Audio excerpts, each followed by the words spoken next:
Hey guys, thank you so much for buying this download and supporting me and the Illusionist team. In here is all the work that I've been working on for the past 4 years, including, concepts in ambidexterity. A lot of it is difficult and you may have to relearn a few things in your opposite hand, but I assure you that everything in here I've done for years and it's consistent, it's reliable, it's powerful, and I think you'll get a lot of new ideas out of this. So thank you again. I'm really excited to show you guys everything here. So this is Ephemera. I'll show you guys right now.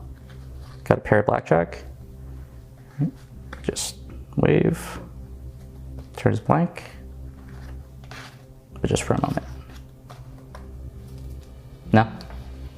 Maybe. All right guys, so this is how to do Ephemera. It's one of my favorite creations. And part of it is because it only uses 3 cards. So you need a blank card, and most decks come with this nowadays. If yours doesn't, sorry, but it should be a lot easier to find than it used to be. Then you need an ace of clubs and the jack of clubs. And I like to use these two because even if there's minor flashing, which you'll see later of when that could possibly happen, the pips here kind of blend in with the shadows of like your thumb and stuff. So you'll see that in just a second. But you need the jack on top, the ace in the middle, and then the blank card. Square everything together and hold it in your right hand dealer's grip. And yes, you heard me right. This is done as a lefty, so you're gonna have to do this in your opposite hand for most of you. But trust me, the stuff that I'm about to show you guys is really easy to do. It's techniques that you guys are all familiar with, I'm sure. So it won't be as bad as you think. So here's what's gonna happen. Your hand is gonna come over and hold everything in biddle grip. And what you're gonna do is reverse spread the whole packet, just like so. And when you do that, naturally, the blank card will stick right in between the ring and pinky finger as such, right? And you continue that motion by peeling off the jack and you display the cards, okay? So essentially you're just imitating this action, right? Of just displaying the pair of blackjack, right? But instead you're just reverse spreading. It's in that clip position and it's just hanging there, okay? Show like this, okay? Place the ace on top of the jack as such. And now from this point, your wrist is just gonna relax, okay? You don't want to do this very forceful action of like just putting this on top, okay? That's a lot of extraneous movement. So all you really need to do is just relax the wrist and then re-extend. And then the blank card will immediately just go on top, all right?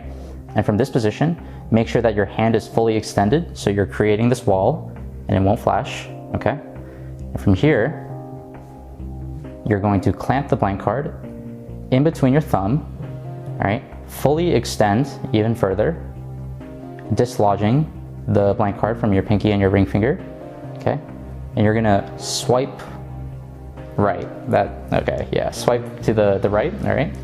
And as you do so, as soon as the hand is kind of in the middle here, you're gonna start doing Guy Hollingworth's optical alignment. So basically, you're just going to align that ace on top of the jack, okay? And what ends up happening here is that the blank card covers these 2 pips, and then the crotch of your thumb covers that other pip, okay? So you get this really nice illusion of 2 blank cards, all right? And this is actually really good on the angles. So, yep. So you're in this position, okay? And then you're immediately gonna come back. And as you come back, you're just gonna square everything together, okay? And then your thumb is gonna peel the blank card over slightly, just like so. And the pip is here, but your other fingers are covering that, all right? And now what's gonna happen is you're gonna rotate both wrists, okay? Just like so. And you're gonna re-grip everything, all right? And you don't have to do like a Stuart Gordon or anything like that. You don't have to make it so hard, all right? This part happens so quickly anyways. So just like so, okay? You're gonna re-grip the double as such, and then your other fingers are gonna roll over that blank card. And then with this one, you're gonna do the Juan Tamariz double. So as you turn over, your thumb and your other fingers are just gonna push the cards up and then allow everything to drop. And that will give you this really nice illusion of the cards changing back, right? So when you do this, you do not have to square it perfectly, right? The jack does not have to be perfectly squared, right? Like as you can see, when I do this, everything is misaligned, right? And that's okay because underneath the cover of the ace, right, you can just push everything in with your index finger, right? So I like to do that and then give this a little twirl, place this back on top, and there you have it. That's Ephemera.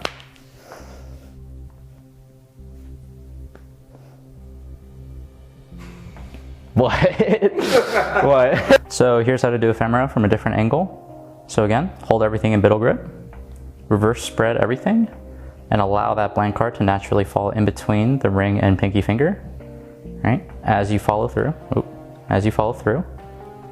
display the two cards, place the ace on top of the jack, relax your fingers, re-extend, clamp that blank card in between your thumb, and as you come over, you're gonna optical alignment that ace on top of the jack as you follow through, right?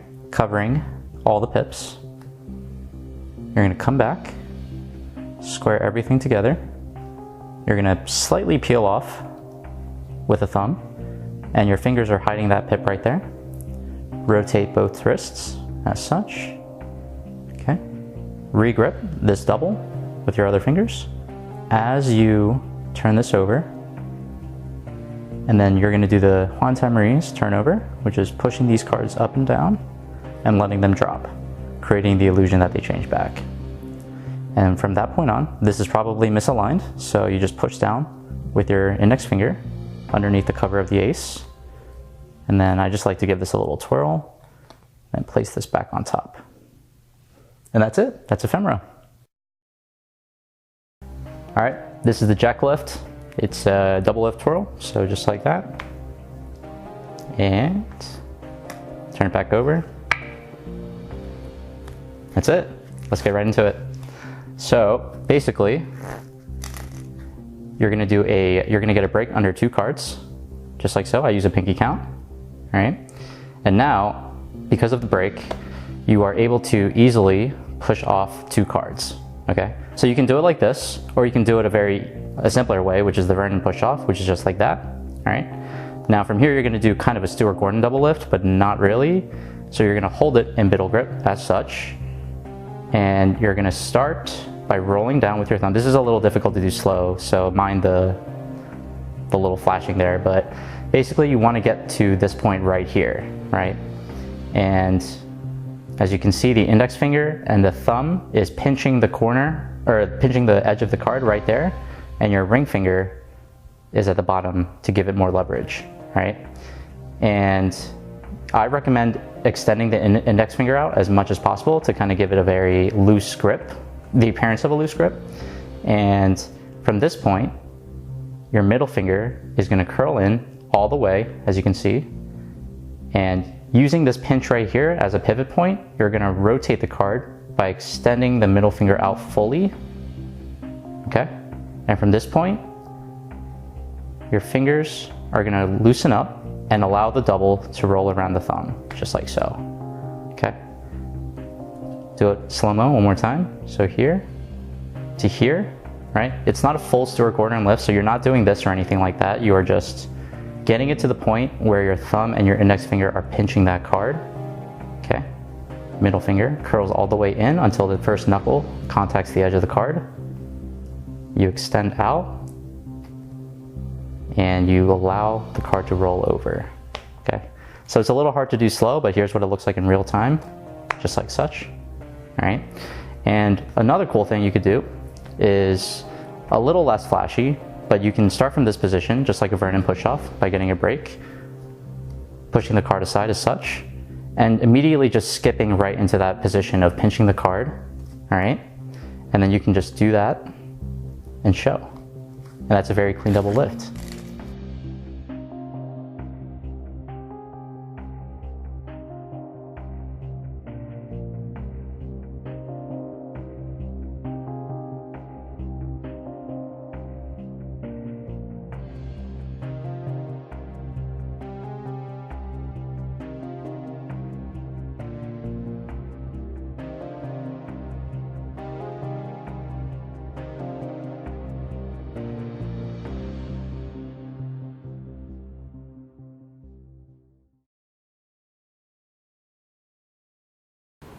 All right guys, so for the double lift, I'm gonna show you guys my handling on the pinky count. So most people, when they do the pinky count, they bring their thumb all the way over and then they apply a lot of tension and you get like this pop, right? So the first thing is to minimize that pop is by applying or allowing your ring finger to be above, and that will minimize a lot of, you know, this action, right? You don't want that first card to pop up like crazy like this, right? So from here, right, just allow your ring finger to prevent the card from popping up, okay? And for the thumb, I always thought this applied way too much pressure. People were squeezing the deck in order to get ready for the break, right? So what I recommend is you don't need your whole thumb, you just need the side of your thumb right here, right there, okay? And from here, that kind of applies just a small amount of pressure, and it actually surprisingly becomes a lot easier, I find at least, to get that card popping up, all right? Just a small tip on the pinky break. And when you're practicing the Stewart Gordon lift, or honestly any double lift, I recommend getting double-sided tape and sticking these two cards together, okay? And that will help you get a really good feel of what the cards should feel like when you are turning them over in such a manner, okay? So get some double-sided tape, practice like that, get a feeling for it, and then eventually you can take the training wheels off and do it without the tape. So that's some tips on the double lift. So for the card palm, not many things to add regarding the handling of it, but when you're practicing palming and when you're practicing this specific palm, I highly recommend that you don't practice in front of a mirror anymore, because a mirror is usually hanging on a wall and it's essentially perpendicular to how you're practicing. So I recommend that you get a really cheap tripod and attach your phone onto it and record yourself during the daytime, and record yourself in a 45-degree angle, just as if, you know, a spectator and you were standing up, and, you know, that's how they would actually view the magic, right? So practice like that, and that's it. So for the diagonal palm shift, what I recommend is this, right? So the most ideal angle for the diagonal palm shift is actually the side, right? Which is usually how we've been recording it. So this is probably the best angle for it, right? Because it covers a lot of that finger motion, right? And although my handling eliminates a lot of that finger motion, there's always still some sort of kind of thing going on back there. So, you know, sometimes spectators are directly in front of you and it can get kind of awkward, right? Because as you can see, you can still kind of see something going on. So instead of shifting your whole body to the side in order to execute the diagonal palm shift, you actually shift the plane of the deck, right? So you would actually tilt down like this and do the diagonal palm shift like that, okay? And this I credit Tony to this. This is his basically theory on controlling angles for these like really move monkey-esque moves, okay? So basically, by tilting the deck down, you are emulating the exact same kind of scenario as if you were in this position, right? So instead of doing it like this and having to shift your whole body, you just shift the plane of the deck instead. And now you can just execute the DPS. All right, so I'm gonna show you guys my touches on the diagonal palm shift. Here's what it looks like. So let's say a card is selected, let's say this one, okay? And basically, that's that, right? I get into the diagonal palm shift using a very similar mechanic as Paul Curry. So what Paul Curry would do is he would have a card selected as such, and as he's coming down, he would pull this card in with the ring finger and allow it to pivot onto the, around the middle finger as such. So that when he closes the spread, you immediately get into this position, which is the angle jog position, right? But instead, I like to kind of do this and instead just pull it down straight up. It's kind of hard to do without the support of this packet, but basically you just pull straight down so that when you close, you get this in jog right here, right? And from this position, you can just kind of relax, talk a little bit, right? The squaring action is completely done, right? So your justification to do the diagonal palm shift is instead reach over, is to reach over to lay the deck down, right? So from this position, right, as such, when you're ready to do the diagonal palm shift, here's what's going to happen, right? Your thumb is going to kick this to the side, okay? All right, actually it might be better if I show like this. Kick it to the side as such, okay? And the only finger that's going to move, okay, is the pinky, okay? And it's going to move the card that much, all right? So one of the biggest problems with the diagonal palm shift that I've discovered is that when the card is rotated out fully like this, there's just a lot of room for finger motion, and it almost looks like you're catching the card, right? Like you're grabbing something underneath the deck, right? And I never liked that. So basically, what's gonna happen is your pinky is the only finger that's moving, okay? And as soon as this corner is exposed and contacts the ring finger, basically what's going to happen is you're just gonna relax your wrist, okay? Just like so. And this corner will automatically kind of contact the crotch of the thumb right there, all right? And from this point, your ring finger is just gonna apply a very small amount of pressure, and then you're just gonna pull the deck away.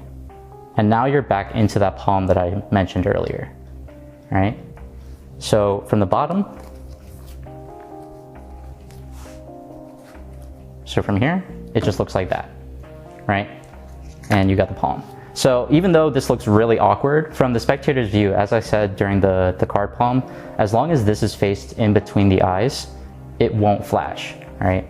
And from here, if you insist on putting this back into classic palm, your middle finger can just relax, hold onto the card for a second, and then your pinky can attach itself to the corner right there, and now you're back in classic palm, right? But I typically just do this, and then I do a very John Carney-esque motion, which is holding my other hand just as such, right?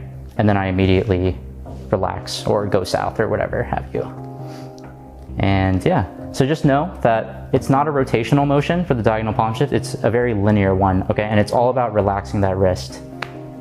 So, one more time, sure. All right, from here, get that in jog, all right?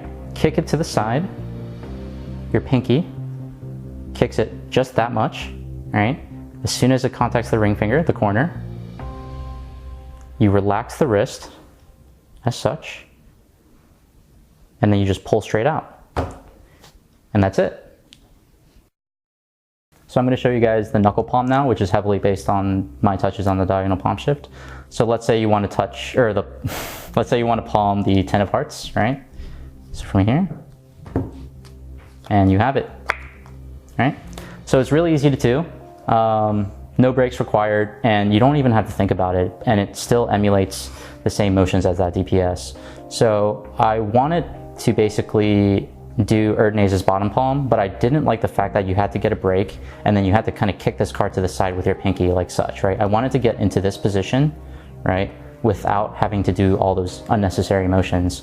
So basically what I figured is you wouldn't show like this. I'm only doing this for demonstration purposes. You would obviously just kind of do this and steal the card like such, right?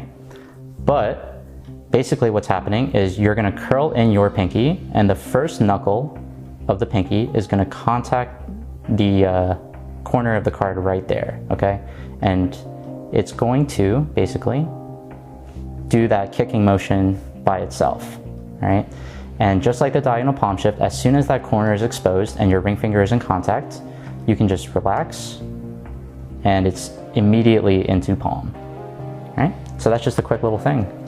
So this is what happens with the little finger from a different angle. So from here to here, and you're in this position, and then you can just transfer right back into classic palm. All right, so I'm gonna show you guys how to palm cards, some tips on it, and if you have small hands or large windows especially, all right? So this palm was first introduced to me by my friend and mentor, Tony Chang. But then he also referred me to a book called By Forces Unseen, where Ernest Eric also has very similar ideas. So basically, I'm gonna show you how Tony palms cards first, right? So this is how he palms, right? And basically, although Tony has pretty large hands, he has giant windows in between his fingers. So he just kind of like figured that, you know, he's never going to be able to palm face down like this, and I can't either, because as you can see, I have windows here, and you know, I can't fully conceal the palm.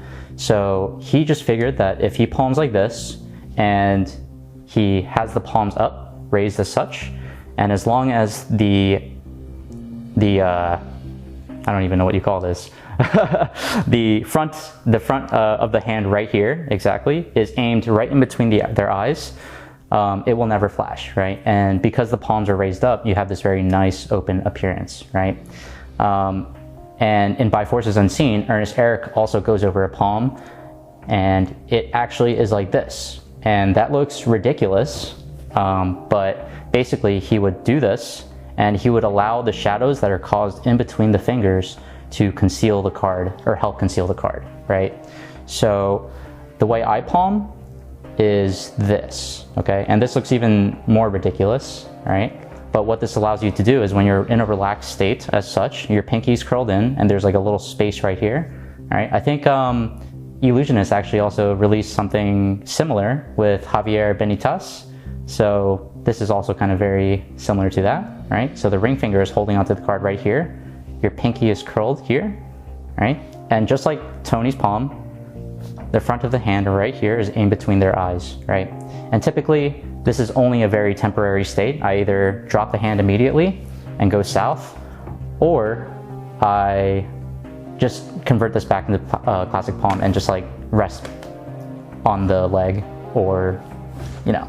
So yeah, that's my tips on the palm if you have small hands or big windows. This is Portrait of Escher. It's my favorite trick.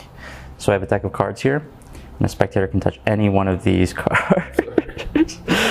All right, this one? Okay. So guys, I want you to focus intently on just that card. Actually, I don't think this is gonna work. I think you guys are too focused on all the other cards, so let's just try it this way. All right, so now, focus on just that card, okay? And when you focus, things should become a lot more clear, right? Now let me ask you this, right? Do you even remember what card you saw? Yeah. The 7 of diamonds, right? But you saw something bigger, right? And that was nothing. And here. All right, guys, that's Portrait of Escher. Let's get into it. All right. So this is the explanation for Portrait of Escher. You do need a blank card, and as previously mentioned, most decks do come with this nowadays. So you need that. You need that second from the bottom, and then I recommend placing an ace, not the ace of spades, but any of the other aces, third from the bottom, and just a random card here. Okay.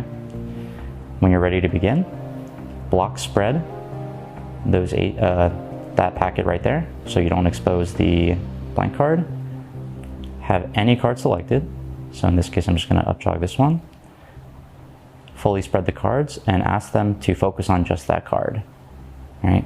And once they have a good stare at it for a good second or two, say something along the lines of, okay, this might not work because you're focused on the other cards too much, so you're going to close everything together, turn over the deck, and you're going to respread the deck face down, and underneath the spread, your ring finger is going to reach over and pull this card aside, fully spread the deck again, and then when you close, just make sure that that card ends up somewhere else. It doesn't matter where it slides in, just as long as you replace it somewhere else, so that now the blank card is here, okay?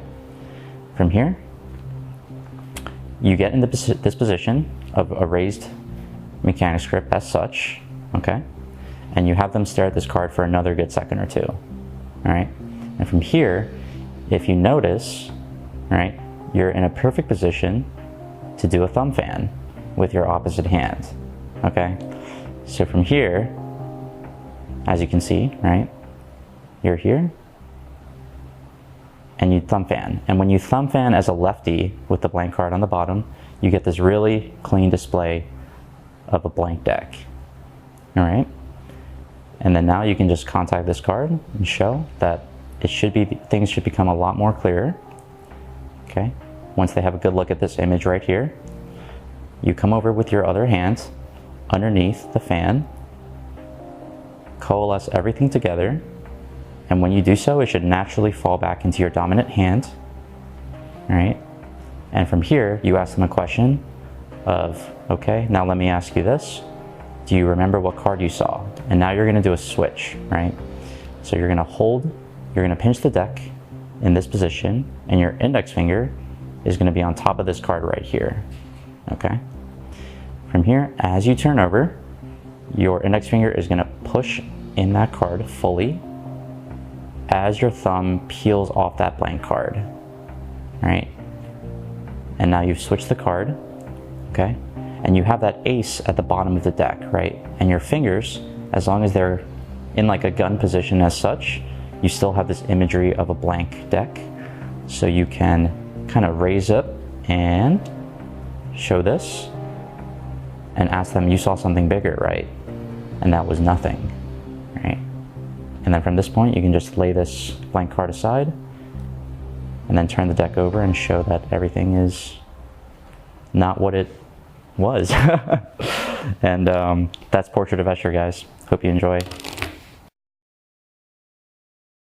All right, guys, this is Silk Road. So I have the 4 kings here. Get back to them in just a second. I have a card selected. Let's say this one. All right. Place that. Actually, let's have a look at it. So the 6 of spades, we'll place that in my back pocket. And we only need the kings for this, so I'll set the deck aside. All right. So watch the kings. All right. If I give them a squeeze, just like so. Now I have the 6, and in my pocket are the 4 kings. So here's the explanation for Silk Road. But before we get into it, I'm going to go over very briefly the one-handed bottom palm.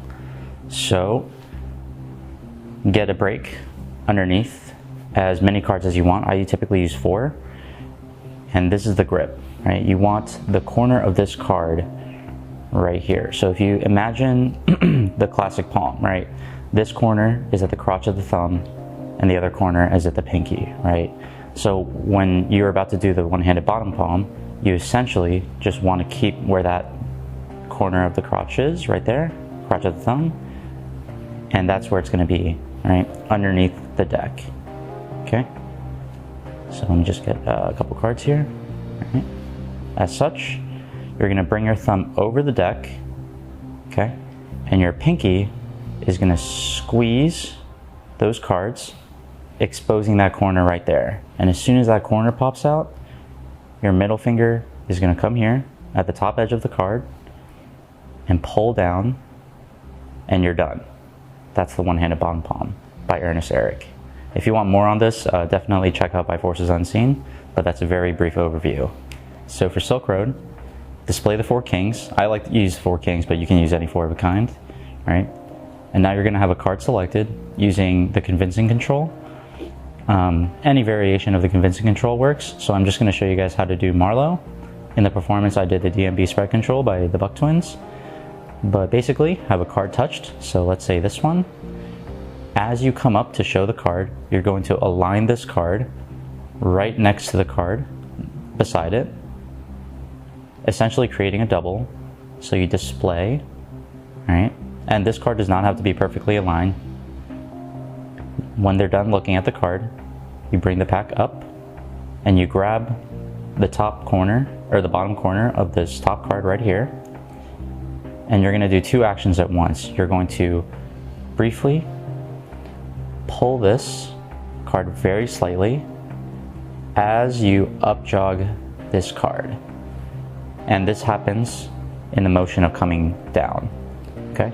And once you're in this position, you can just pull this card in slightly more and allow the rest of the cards to just spread underneath that. So you have essentially switched and controlled that card at the same time. And now you're in this position. From here, you're going to regrip the pack as such and look at the card, and you're going to do a misnomer. So as you pull this card out, you're going to look at it and say, I'm going to place your 3 of clubs in my back pocket. So I'm just going to lay that there. but you just essentially name their selected card, right? And as you come back to place this back in mechanics grip, your thumb is going to pull that card slightly back, just like that, okay? Essentially creating an in jog. You're gonna hold everything in middle grip and push this card down with your thumb to get a break so that you can execute a bottom palm, as explained previously, right? So you do that, and then your thumb is gonna peel off the first king, okay? And when you peel it off the first king, make sure that the king is deep in the crotch of your thumb right here, okay? This will ensure that you get maximum coverage of that palmed card while still maintaining a pretty natural appearance, right? And then continue peeling off the rest of the kings. And it's okay if these are like kind of a mess, because that just provides more cover. You're gonna set the deck aside and come over and square everything with your other hand, just like such.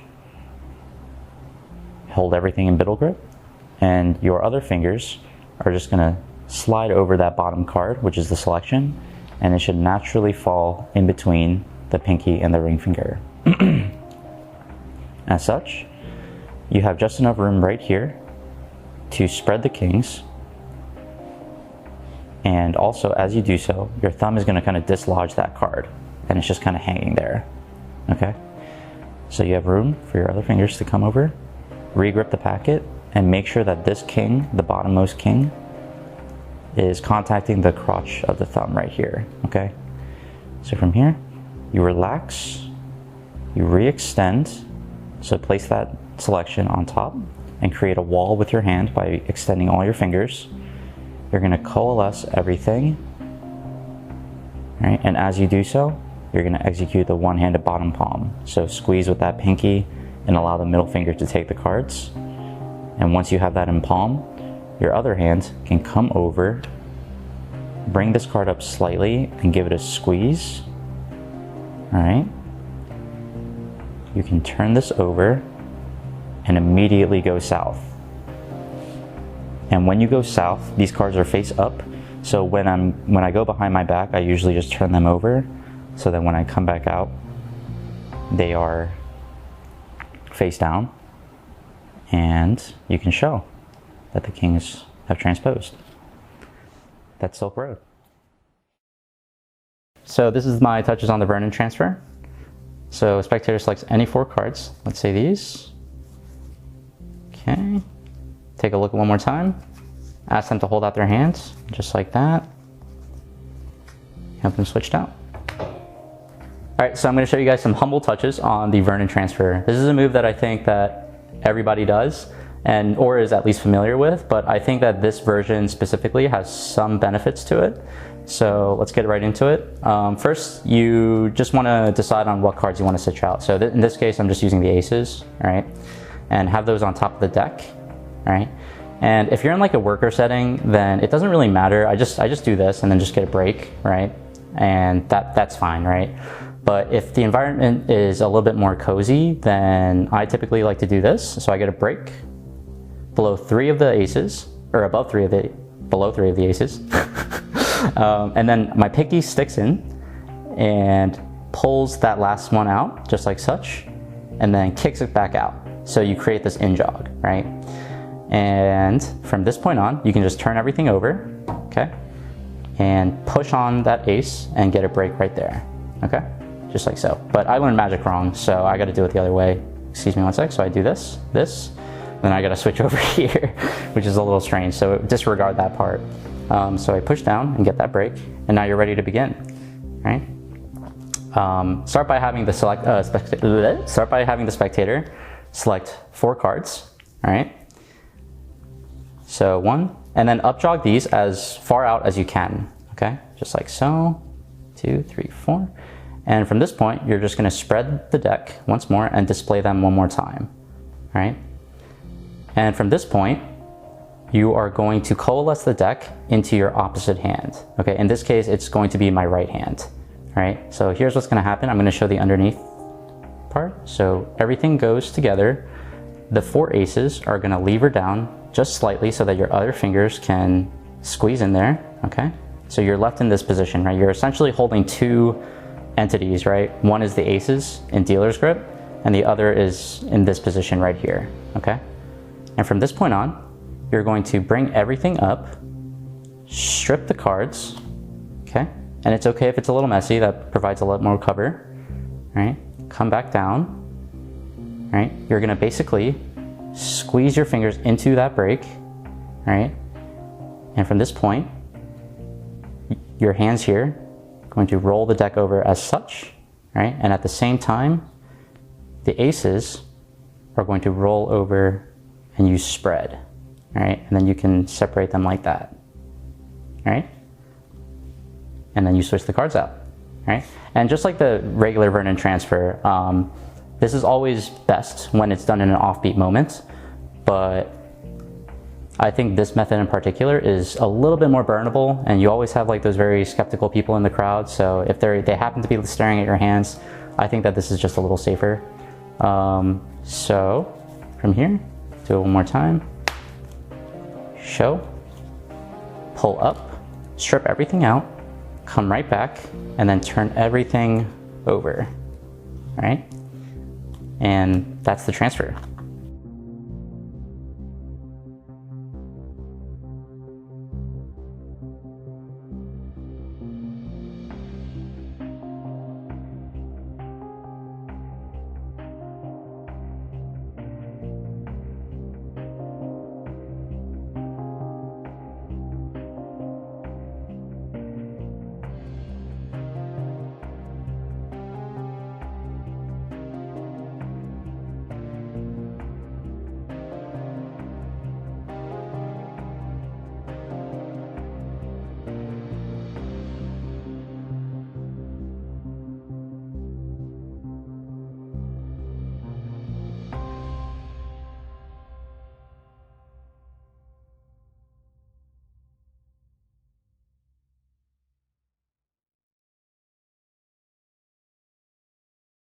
So this is parting, guys. I got the 4 queens. Get back to them in just a second, and I have 2 cards selected. Let's say the King of Hearts and the 5 of Hearts, all right? Cody, if you don't mind helping me out, sure. I'll hold on to the queens, and if you don't mind, just cutting the deck. Okay, and the queens go right here, if you don't mind completing the cut. All right.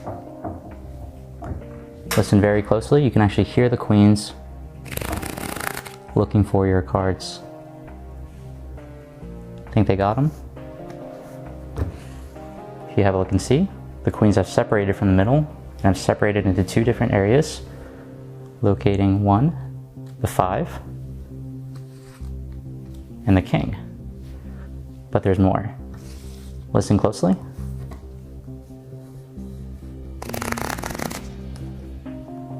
You can hear them separating into 4 different areas of the pack now, each locating an ace, an ace, an ace, and an ace. That's parting, guys. Let's get into it. All right, so this is how to do parting, guys. You need the 4 queens, and you need them in this specific order. You need a red, black, black, red, or vice versa, black, red, red, black. That's it, all right? You place these aside, okay?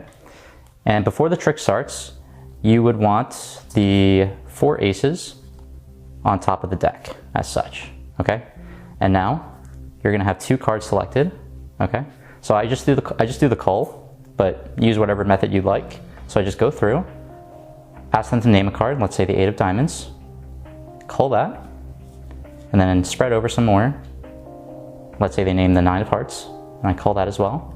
And when I get near the end of the spread, I just close everything immediately because you don't want to flash those aces on top of the deck, okay? Turn everything over and get a break below those 2 cards, all right? And as you ask for their help, you're gonna swipe these queens up, loading them above the selections. You're gonna lift everything up, kick it to the side as such, place it down on the table, and ask a spectator to cut the deck. So I'll just do that right here, okay? And remember, this pile right here has the aces on top. So once they do that, Now you're gonna do a sandwich load, and it's very similar to the Escanio spread, but basically what you're doing is you're holding everything in biddle grip. You peel one, you peel two, and then for the third one, you're just gonna kick it to the side and up jog it, and then clip it with your index finger as such. And then from here, you can push this up and freely display all the queens. Take these two queens and place them on the bottom, essentially now loading the two selections. So I'm gonna show you guys what's happening when you anti-pharaoh, right? So from this position, if you can imagine, when you do an anti-pharaoh, this goes up, this goes down, this goes up, this goes down, this goes up, this goes down, just like that. And when you split the anti-pharaoh, you get that sandwich. So that's what's happening inside the pack, okay? So I'll do that one more time. So you peel, peel, up jog this one, show, place these two on the bottom. Now you've loaded the selections. You're gonna place that on top of the packet with the aces on it and ask them to complete the cut. And that's it, all right? Now you have to execute an anti-pharaoh, okay? And mind you, it does not have to be perfect. If you look very closely, you can actually see where you need to hit, right? And I'm using borderless cards, so it's a little easier to see as well. You only need to hit those 10 cards, the 4 queens, the 4 aces, and the 2 selections, right? And they're in the middle, which I think is the easiest part of the deck to anti-pharaoh. So I'll go ahead and do that right now. Okay, and as you can see, I've hit it right there. You strip out, okay? Coalesce the packets, and then you spread the deck on the table. It's like basically self-working, right? From here, you can show the selections, right? And now those aces, 2 of the aces are right here, and 2 of the aces are right here, okay? So when you come back and you do the anti-pharaoh one more time, now this one's a little trickier because those queens are near the top and the bottom of the deck, right? So this one might take a few attempts. Try that right now, okay? Just like that. And when you separate it, it's the same principle. Coalesce the packets, spread the deck, and now the aces are all underneath the queens. And that's parting. Thank you very much. Hey guys, thank you so much for buying this download and supporting me and the Illusionist team. In here is all the work that I've been working on for the past 4 years, including, you know, concepts in ambidexterity. A lot of it is difficult and you may have to relearn a few things in your opposite hand, but I assure you that everything in here I've done for years and it's consistent, it's reliable, it's powerful, and I think you'll get a lot of new ideas out of this. So thank you again. I'm really excited to show you guys everything here.